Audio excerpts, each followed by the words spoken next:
Il-kampanja Stop Stigma ssuktat it-tlieta filgħaxija permezz ta' kunċert li jiċċelebra s-saħħa mentali permezz tal-arti kreattiva.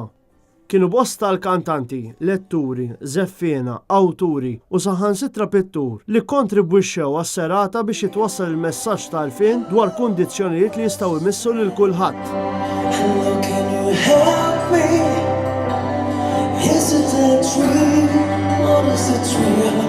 F'messaġġ ta' sosten u kuraġġ, il-President ta' Malta Mary Louise Coleiro Preca faħret ix-xogħol kbir ta' din il-kampanja li għandha lan li tagħmel differenza u tdakkar kultura ta' kuxjenza fil-poplu Malti.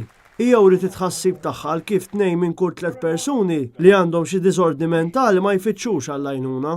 Għalhekk, it-tema tal-kreattività elenkata tal-kampanja Stop Stigma din is-sena għandha tgħin biex tinħoloq kuxjenza fost il-familji, komunitajiet lokali u s-soċjetà Maltija.